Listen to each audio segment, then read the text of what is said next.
오늘 이런 말씀을 무슨 논지를 가지고 우리가 풀어나가기는 쉽지 않습니다. 잠언은 우리가 하나님 앞에 속하여 살고 믿음으로 하나님 앞에 나아가는 그런 전반적인 삶의 깊은 묵상, 그리고 하나님이 동행하심으로 그가 시시각각 들려주시는 삶의 길, 이런 것을 노래하고 있기 때문에 우리가 사실상 어느 벤치에 믿는 백성이 앉아서 하늘도 쳐다보고 또 오가는 또 그러한 일들도 생각하고, 그때 우리 마음속에 아주 여러 모양으로 떠오르는 그런 단상들, 뭔가 질서는 있습니다만은 그러나 그걸 가지고 우리가 단을 나누어서 설명하기는 쉽지 않습니다. 여러 조목이 오늘 말씀에도 군데군데 기록되어 있고 전반적으로 우리 인생 전부에 대한 그런 말씀을 요소 전하고 있습니다. 분명한 것은 우리가 계속 보지만은 지혜로운 백성은 여호와 품 안에 있고, 나는 부족하고 연약하고 허물이 많고 죄가 있고 또 그 허물과 죄로 죽을 수밖에 없고, 어두움이 빛에 나아가면 소멸될 수밖에 없듯이 그러한 내 형편이지만은, 그럼에도 불구하고 여호와 하나님은 허물과 죄 가운데서도 우리를 빛으로 인도해 주신다는 그것을 전체적으로 믿고 우리가 붙들고 나아가는 것. 끝내는 미묘한 삶의 그러한 일상의 여러 가지 결단들 가운데서 우리가 끝내는 하나님께 의지하는, 하나님의 말씀을 붙드는, 내 혈기가 결론이 아니라, 내 판단이 결론이 아니라, 내 삶의 경험이 결론이 아니라 결국은 하나님의 말씀을 붙들고 하나님께 나아가는 그것이 지혜라는 것. 그런 것을 오늘 말씀에서도 우리에게 보여주고 있습니다. 오늘 말씀을 또 한번 우리가 전체적으로 한번 살펴본다면, 오늘은 특별히 27절의 말씀에 보면 사람의 영혼은 여호와의 등불이라 사람의 깊은 속을 살피시니라 라고 이렇게 말하고 있습니다. 사람의 영혼은 하나님이 특별히 지어주신 것입니다. 철학자들은 동물에게도 혼이 있다, 또 생각이 있다 하지만 그것은 본능적인 것입니다. 이성적이지 않습니다. 사람의 영혼은 하나님이 하나님의 형상 가운데서 지정의를 주셔서 하나님의 형상 가운데 알게 하시고 느끼게 하시고 뜻하여 행하게 하시는 그것이 바로 사람의 영혼입니다. 영혼은 보이지 않고 잡히지 않지만은 영혼이 없으면 죽은 사람이요, 영혼이 없으면 그 순간 그것은 식물의 다름이 아닌 것입니다. 그래서 사람이 영혼을 하나님의 형상으로 받아서 창세기 2장 7절에 보면 생기를 불어넣으니 생명이 된지라. 생명은 살아있는 영혼이다 이거죠. 하나님이 생기를 불어넣으시니 그 생기가 바로 하나님이 우리에게 주시는 하나님의 형상입니다. 그것이 우리 영혼이 우리 안에 있기 때문에 그 영혼이 사실상 등불이다. 그래서 여호와의 등불이 우리를 비추신다라는 것입니다. 우리 안에 영혼의 실체를 우리는 잘 아셔야 됩니다. 영혼은 어떻게 보면 죄악이, 마귀 사탄이 침범하는 영역입니다. 육체야 영혼을 따라가죠. 영혼이 판단하는 것을 육체는 행하죠. 영혼이 뜻하는 것을 육체는 행하죠. 그러니까 마귀 사탄의 관심사는 영혼을 침범하는 것이죠. 우리 영혼을 공고하게 만들고 우리 영혼을 절망에 빠뜨립니다. 몸은 건장하지만은 영혼이 죽어 있는 것은 사실 죽은 것이요. 몸이 쇠약해도 영혼이 살아있다면 그것도 살아있는 것이죠. 그 영혼이 우리에게 등불이다. 그래서 사람의 깊은 것을 이 영혼이 있음으로 우리에게 주시고, 또 한 가지 알 것은 우리에게 주신 영혼은 바로 하나님의 판단을 우리에게 깨닫게 해주시는, 그래서 양심의 자리고 하나님을 알만한 그러한 지식의 자리고, 또 칼빈의 표현은 어떤 경건의 씨앗이 있고, 하나님 우리에게 영혼을 주셨기 때문에 우리는 양심이 있다 이 말이에요. 짐승에게 양심이 없죠. 우리에게는 양심이 있어서 그 영혼의 등불로 우리가 시시각각으로 판단하며 살아가게 하는 것입니다. 우리가 성령 해방죄를 이야기하는데 우리 믿는 성도들은 공고함이 있어요. 다 힘들 때가 있다고요. 힘들 때 없다는 것은 거짓말이에요. 일시적으로 그렇죠. 사실. 또 그럴 때는 전혀 공고함이 없는 것 같아요. 그러나 어느 순간 또 몰려와요. 공고함이라는 것이. 사도 바울도 오라. 나는 공고한 자로다. 누가 나를 사망의 그늘에서 건져내리오. 그렇게 말했잖아요. 우리 영혼이 공고함에 있어요. 끊임없이 유혹에 노출되어 있고 끊임없이 자기 만족, 자기 의의를 이루려고 하다 보니까 세상에서 부대끼고, 그때 우리는 그것이 끝이 아니에요. 성도들은 그곳에서 그 공고함을 당하는 영혼이 성도들에게는 다시 일어설 수 있는 바로 그 자리가 그 영혼이에요. 하나님이 우리에게 그 영혼의 양심의 판단을 주시고 하나님의 뜻을 분별하게 하시는 겁니다. 그때 우리가 선한 것으로 일어나야 돼요. 그래서 선으로 악을 이겨야 되고 말씀으로. 누구라도 남을 정죄할 수 있어요. 누구라도 다른 사람을 판단할 수 있고 누구라도 다른 사람에게 욕할 수 있어요. 그러나 중요한 것은 성도는 그 다음이 중요한 거예요. 그 다음에 우리에게 하나님이 깨닫게 했을 때 그때 빨리 돌이키는 것이요. 오늘 17절을 보시면 썩이고 취한 음식물은 맛이 좋은 듯 하나 그의 입에 모래가 가득하다. 사실상 우리가 아무리 노력해도 겨울에 저 언덕 위에 집에 있는데 그 집에 사벅사벅 눈을 밟고 올라가면 내가 똑바로 그 집을 바라보고 가는 것 같아도 뒤돌아보면 내 발자국은 뒤뚱뒤뚱하다고요. 우리 인생은 아무리 똑바로 직선으로 가는 것 같아도 돌아보면 내 발자국이 울퉁불퉁하다고요. 그때 중요한 것은 이 세상에서 누구라도 쫙 직선을 갈 수는 없어요. 누구라도 정확하게 자로 건 듯한 삶을 살 수는 없어요. 목회자라고 마찬가지입니다. 중요한 것은 그것을 우리가 알 때 그 훔쳐 취한 음식, 빨리 결단한 것, 빨리 취한 음식, 그것이 얼마나 우리에게 모래와 같은지를 알 때 우리가 돌이키는 것, 그게 성도에게 중요한 요소입니다. 거룩함은 다른 것이 아닙니다. 아예 죄 짓지 않는 것이라기보다 죄로부터 돌이키는 것에 능란한 사람.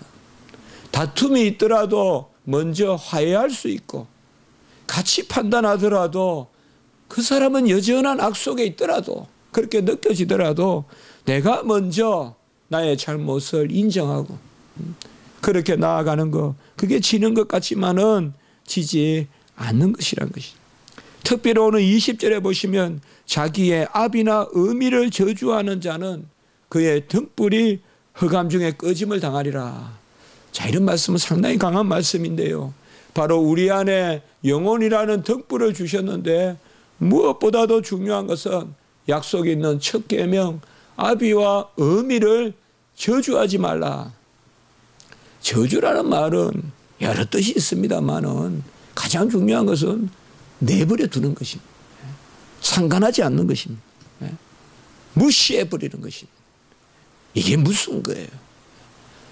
어떻게 보면 자식과 부모가 만나서 다툴 수도 있어요. 그건 참 못난 자식이지만은 그래도 그거는 가능성이 있는데 아예 방치해 놓는 게 이 세상이란 말이에요. 하나님이 우리를 저주하시는 것은 로마서 1장에 보면 그들의 정욕대로 내버려 두사. 하나님이 내버려 두시면 그게 저주예요. 우리가 부모를 저주한다는 게 뭐예요? 보면 우리 누나들도 보면 막 우리 저도 보면 다 엄마한테 막 이 말하고 저 말해도 누나는 맨날 찾아간다고요, 우리 엄마를. 생전에 보면 효녀죠. 예? 그렇지 않아요? 예? 뭐 알콩달콩 좋을 때도 있지만은 울퉁불퉁 막 싸울 때도 있잖아요, 가족은. 그럴 때도 있지만 중요한 것은 뭔가 하면 그냥 방치해버리고 포기해버리고. 하나님이 우리에게 영혼의 등불을 주셔서 깊은 것을 살피도록 했기 때문에 특별히 믿는 자들에게는 이 등불이 있어요. 이게 우리의 소망이에요. 우리가 왜 좌절합니까? 왜 힘듭니까? 결국은 보면 다 내 탓이고 다 내 죄 때문에 그렇고 다 내 허물 때문에 그래요. 사랑하다가 절망하는 사람은 없어요. 다른 사람에게 좋은 말 많이 했다고 잠 못 자고 절망하는 사람은 없어요. 남에게 힘들게 하고 남을 해코지하고 결국은 그런 거거든요. 그럴 때 우리에게 다시 돌이킬 수 있도록 하는 것, 그것이 바로 영혼의 빛입니다. 우리는 이걸 잘해야 됩니다. 우리 성도의 삶은 거룩한 수동성이 있어야 돼요. Holy passivity, 거룩한 수동성이 있어야 돼요. 거룩한 건 뭐예요? 분별해서 하나님께 드리는 거예요. 분별해서 하나님께 올려드리는 게 뭐냐? 받아들이는 거예요. 하나님의 말씀을 받아들이는 이 수동성이 있어야 돼요, 성도들은. 잘 믿고 내 윤리가 건전하고 내가 뭔가를 막 공격적으로 해내고 처음부터 끝까지 내가 날 따르라 하면서 다 해내고 끝내는 그것은 넘어져요. 끝내는 넘어져요. 그건 하나님께 영광이 되지 않아요. 수동성이 있어야 돼요. 수동성이. 결국은 뭐예요? 하나님이 나에게 개입해서 하나님이 나를 불쌍히 여겼어. 내가 다 한다는데 뭘 불쌍히 여기겠어요? 안 그래요? 어이구 저거 저렇게 억울하게 당하고 있는데 하나님이 개입하셔서. 우리가 아이들을 보세요. 가래가 차도 뱉을 줄을 모르니까 아이들이 그래서 감기만 걸려도 뭐요? 그게 불쌍히 여기는 수동성이에요. 아이는 스스로 가래를 뱉을 수가 없어요. 그러니까 엄마가 병원에 데려가서 치료해주고 그렇잖아요. 안타까운 거예요. 그러기만 하고 저도 아기 이렇게 보면 우리 저 군대 간 어느 게도 얼마나 어릴 때 감기가 많았는지 수시로 제가 뭐 병원에 살다시피 했거든요. 저는 그때 이태원 살 때 저 소아병원이라고 저 서울역 뒤에 있었는데 거기 뭐 자주 갔거든. 우리가 뭘 다 꺼내고 뭐 죄가 있으면 내가 꺼내고 가래가 생기면 다 꺼내고 그러면 하나님 불쌍히 여길 일이 없어요. 그러나 거룩한 수동성이 있어요. 하나님이 찾아오셔서 가만히 보세요. 내가 하면서 나간 사람이 없어요. 주의 종은.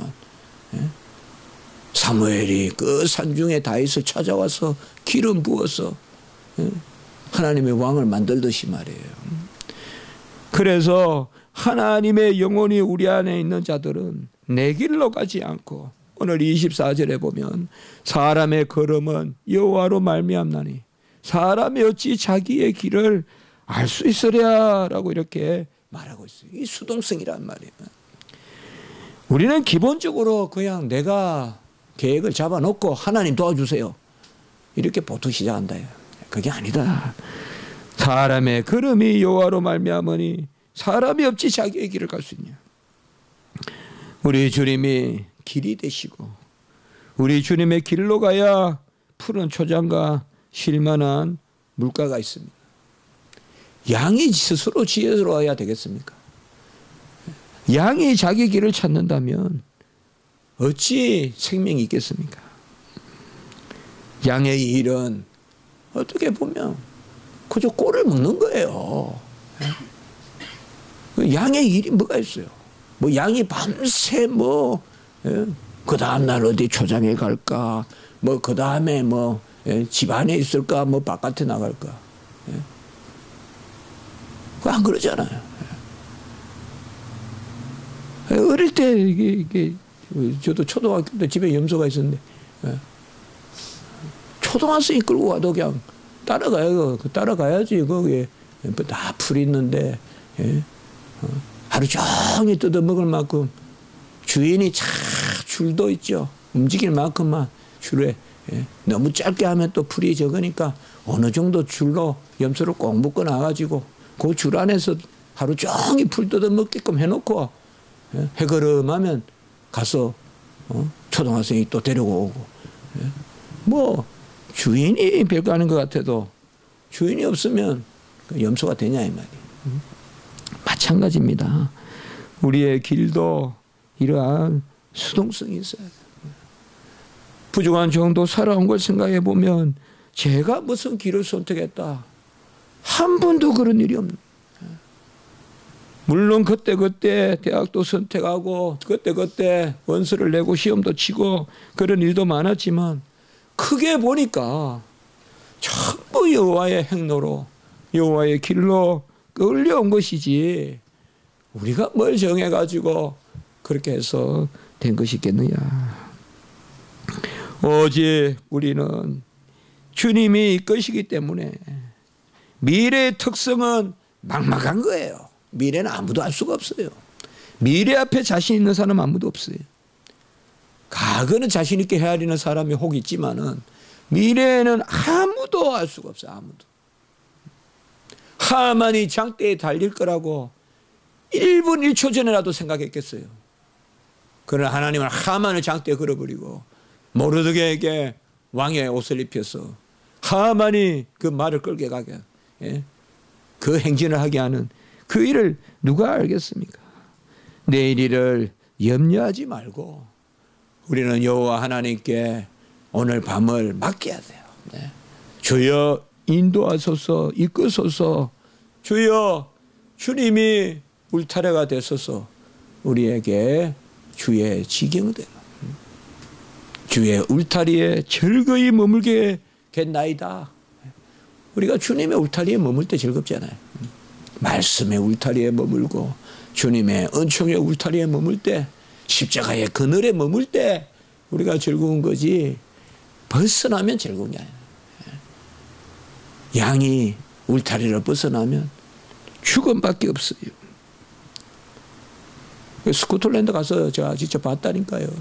전에도 말씀드렸는데 양이 죽어 있어요. 보니까 왜 물어봤어요. 제가 길을 잃어서. 그래 딱 답했어요. 그분이 길을 잃어서 죽었대요. 양이. 양이 참 양이 막 이렇게 양의 걸음이 재더라고요. 이렇게 막 크게 걷는 게 아니라 손은 좀 그래 커 보이잖아요. 양은 이렇게 재요. 걸음이 달달달달 따라다녀요. 보면 그러면 사는데 길을 잃으면 주인 대로 못 쫓아가고 이러면 죽는 거죠. 우리는 하나님이 이끄시는 대로 우리는 끌려가야 되고 무엇보다도 우리에게 충성이 있다면 우리의 의가 아니라 하나님의 음성에 귀 기울여야 돼요. 오늘 6절에 보면 많은 사람이 각기 자기의 인자함을 자랑하나니 충성된 자를 누가 만날 수 있으랴. 우리는 매일 보면 내가 너를 사랑하는데 너는 나를 안 사랑하냐. 그것 때문에 다퉈요. 각기 자기의 인자함을 자랑해요. 맞잖아요. 내가 너를 그렇게 괴롭혔다. 그런데 뭐 이렇게 싸우는 사람 아무도 없어요. 나는 당신을 그렇게 사랑했는데 당신은 왜 나한테 이렇게 안 해주냐 이거죠. 맨날. 이게 맨날 사랑 관계 사이에 싸우는 거예요. 그러니까 가까울수록 더 싸우는 거예요. 서로 이러고 사랑 싸움이라 그래요. 이 말씀이 그 말씀이에요. 인자가 사랑이잖아요. 각기 자기의 인자함을 자랑하나니 충성된 자를 누가 만날 수 있느냐. 한마디로 내가 누구에게 잘해줬다. 내가 누구를 사랑했는데 그 사람은 나를 사랑 안 한다. 이런 말도 하지 마라 이 말이죠. 그런 말도 하지 말고 바로 우리의 인자함을 자랑하지 말고 여호와의 인자함만 자랑하고 항상 내가 누군가를 사랑할 때는 내가 누군가에게 베풀 때에는 그것이 하나님이 나에게 주신 복이라는 것을 먼저 헤아려야죠. 얻어먹는 것보다 꾸는 것보다 꾸어주는 자가 복이 있다 그랬잖아요. 예. 그렇죠. 그러니까 꾸어줄 수 있으면 내가 은혜 받았다 생각하고 아멘하고 기뻐해야지. 꾸어주었으니까 그 대가를 내가 다 받으려고 들면 그때 싸움이 일어나고 판단이 일어난다 이 말이에요. 전부 내가 당신을 더 사랑한다는 싸움 아니에요. 가족에도 보면 부부가 왜 싸워요? 나는 당신에게 이렇게 헌신하는데, 나는 이렇게 당신을 사랑하는데 당신은 뭐 도무지 돌아오는 게 없다. 전부 그거 아니에요. 우리가 한 가지만 알면 좋은데 그게 좀 잘 안 되죠 정말. 예. 우리에게 기준이 다 올바르지 않습니다. 우리의 기준이 올바르지 않아요. 나는 내 추가 옳다 그래요.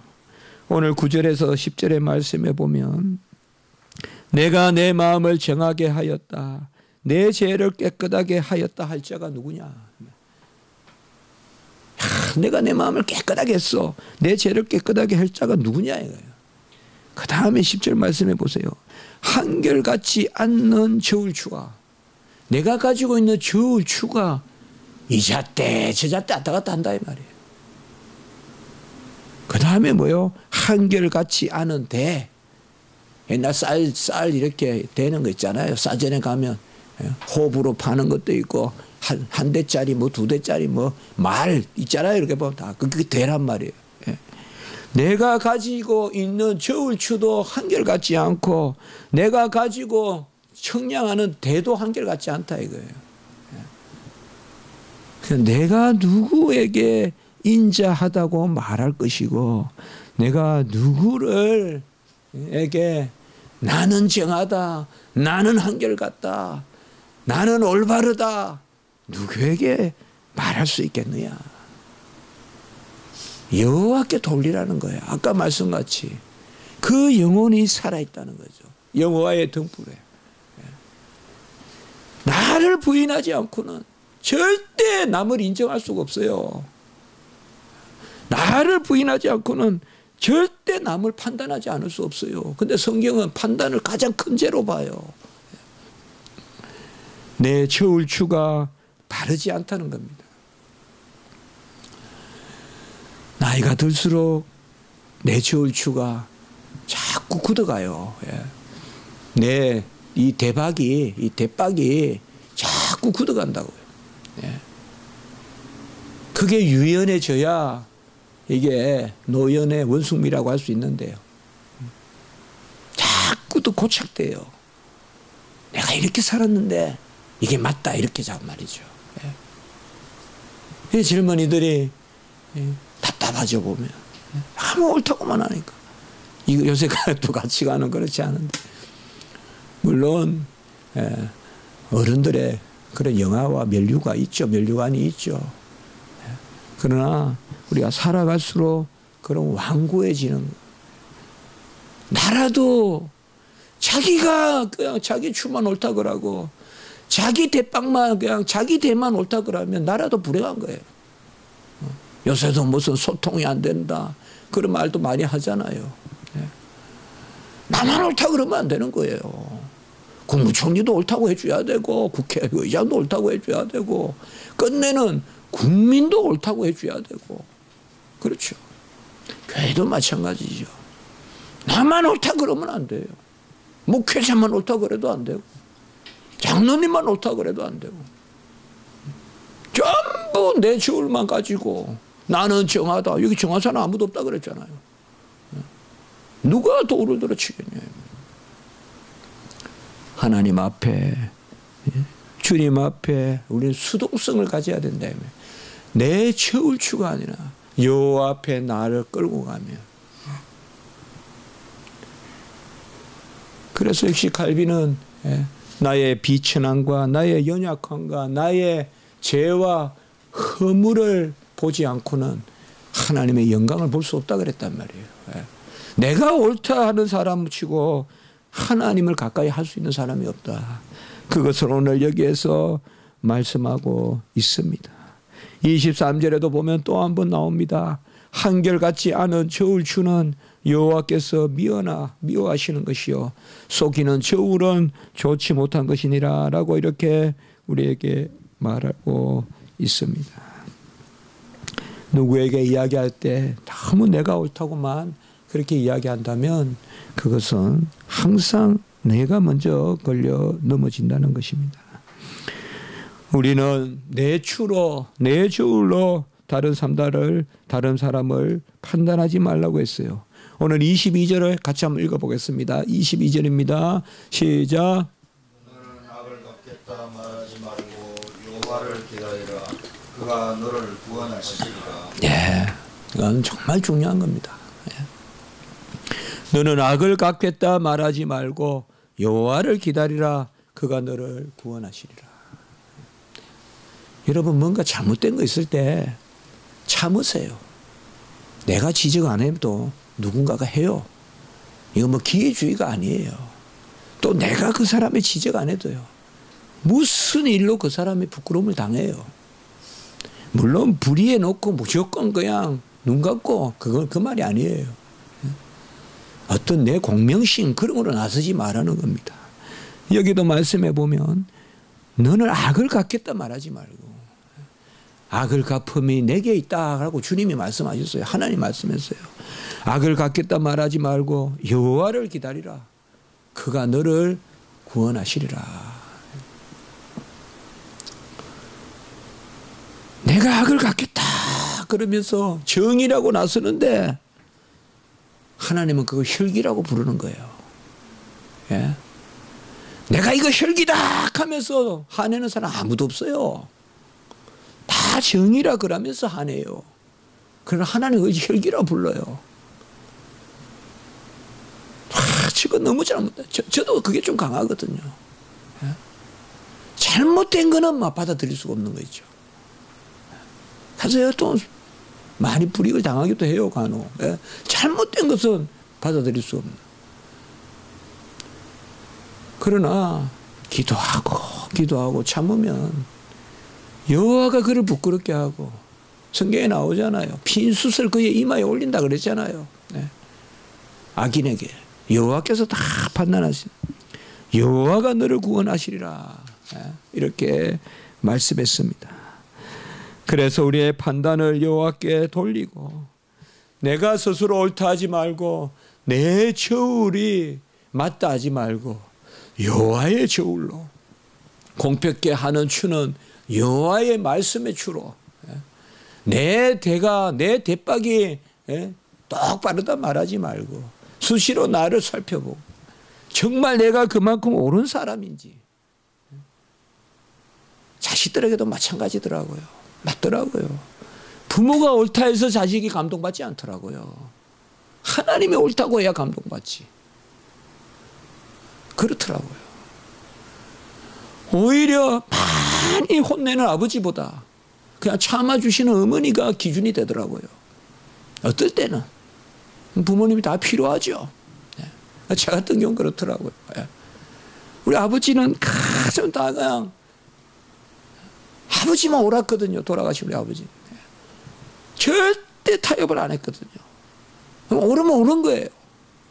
근데 어머니는 한 번도 잘했다 잘못했다 말씀 잘 안 하세요. 저한테. 분명히 잘못해도. 그런데 가마력은 어머니의 가마력이 커요. 저렇게 참아주시는데 이러면 내 잘못한 게 보여요. 내가 스스로 내 잘못한 걸 깨달을 때 이게 최고의 교육 아니겠어요? 야, 내가 이렇게 잘못했는데 어머니는 얼마나 힘들까. 밤새 참아. 요새도 참 돌아가셨지만 내가 자식을 키워보니까 제가요. 야, 우리 어머니 그때 어떻게 참으셨었고 그때 말씀 한 말씀 안 하시고 어떻게 참으셨었고 참기만 하면 하나님이 다 하시는데 말이에요. 우리는 무엇보다 하나님을 잘 바라보고 하나님 말씀을 잘 들어야 됩니다. 오늘 12절에 보면 듣는 귀와 보는 눈은 다 여호와께서 지으신 것이라. 내 눈으로 보지 말고 내 귀로 듣지 말고 내 마음으로 헤아리 말고 여호와의 귀를 갖고 여호와의 눈을 갖고 주님 주시는 말씀 듣고 주님 보라는 거 보고 주님 마음을 가지고 우리가 고린도서에 있잖아요. 그리스도의 마음을 가졌느니라. 그리스도의 마음을 가지고 우리가 하나님 앞에 나아가야 됩니다.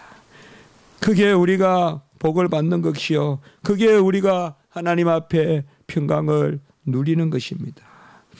이러한 판단을 가졌을 때, 수동성을 가졌을 때, 이 거룩한 수동성이라 좀 생소한 말씀을 제가 썼지만 우리 구원 전부 다가 우리 정통신학은 다 수동성이에요. 믿음도 받아들이는 것이고 선행도 받아들이는 것인데 이러한 수동성에 오해가 있으면 안 돼요. 게으른 거다. 아니에요. 하나님의 뜻대로 살고 하나님의 뜻대로 듣고 하나님의 뜻대로 보고 하나님이 판단하시게끔 기다리고 그때 우리는 진정 뭐냐? 큰 일을 이루어요. 우리가 부지런해져요. 여러분 둘러보십시오. 하나님 말씀대로 사시는 분들이 부지런해요. 규칙적이에요. 오늘 말씀에도 보면 13절에 보세요. 잠자기를 좋아하지 말라. 빈궁하게 될까 두려우니라. 내 눈을 뜨라. 그리하면 양식이 족하리라. 저도 자주 이야기해요. 우리 전도사님들한테 학교에서. 다 가져도 게으르면 아무 필요 없다. 아무리 노래를 잘하면 뭐예요? 게으르면 노래할 수가 있어요. 아무리 기술이 많으면 뭐예요? 12시에 3시까지 오후 3시까지 잠잔다면 아무 필요가 없죠.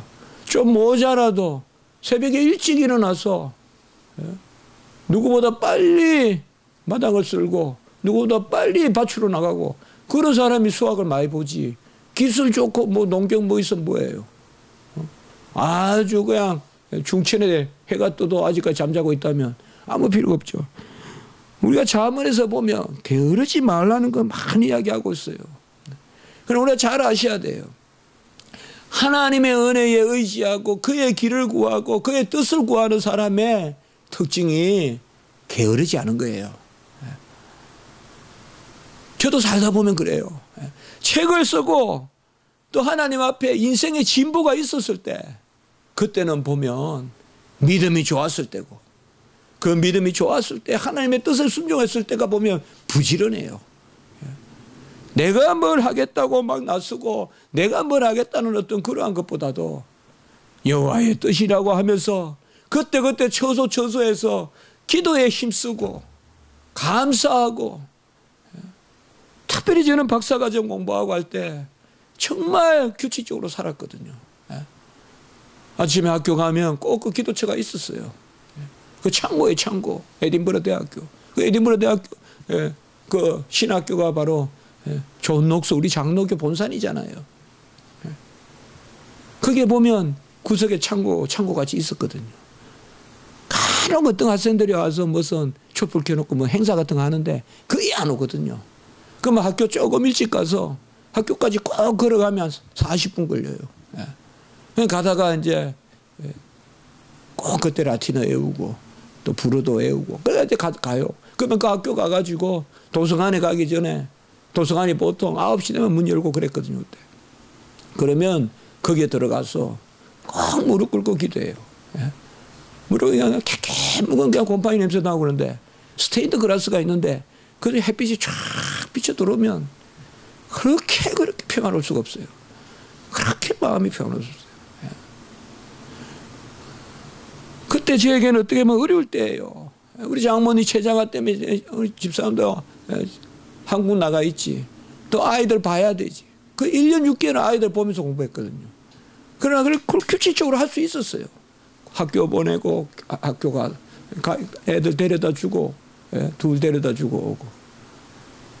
근데 이리 빼먹고 저리 빼먹고 그냥 고가 빼먹듯이 다 빼먹을 것 같아도 그때 가장 빨리 논문을 쓰게 되더라고요. 이게 뭐 제 자랑이 절대 아닙니다. 지나 보니까 이 하나님의 이끌음을 받는 수동성이 있을 때 가장 인간이 부지런해지고 가장 이 일의 성취가 있더라 이거예요. 큰 일을 해내는 거예요. 성도들이 이 세상에서 보면.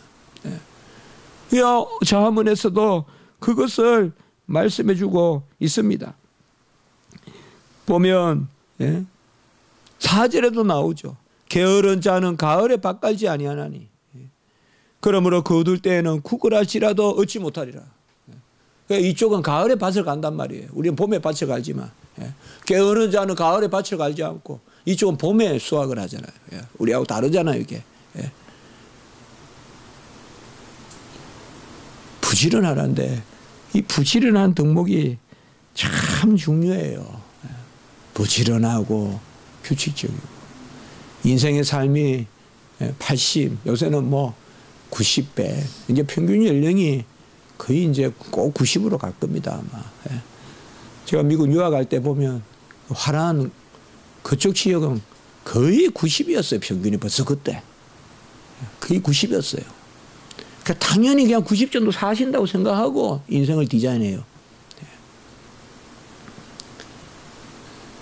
우리 인생이 짧아 보여도 여호와의 열심을 가지고 살아가면 생각외로 많은 일을 이룰 수 있고 어느 모퉁이 옛날 소설로 있으면 지구를 쓰는 것 같아도 그 일에 열심히 할 때 지구의 청소부가 돼서 어느 구석에 면적을 쓸고 있더라도 하나님의 은혜에 이끌려서 충실히 부지런히 하면 하나님이 크게 이루시거든요.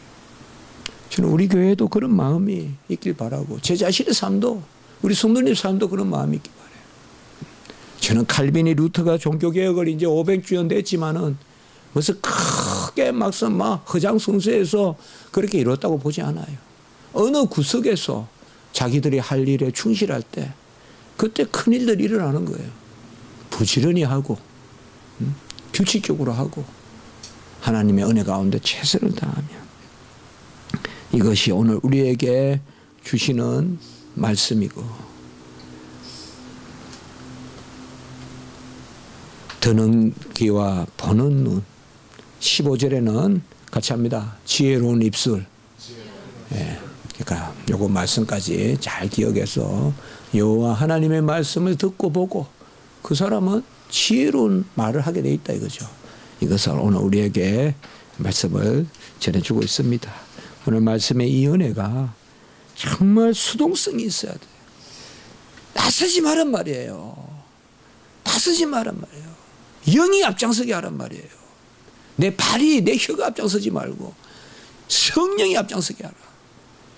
그걸 잘 기억하시고 그때 나의 부지런함도 내가 되는 게 아니에요. 주님이 이끌어 가셔야 부지런하거든요.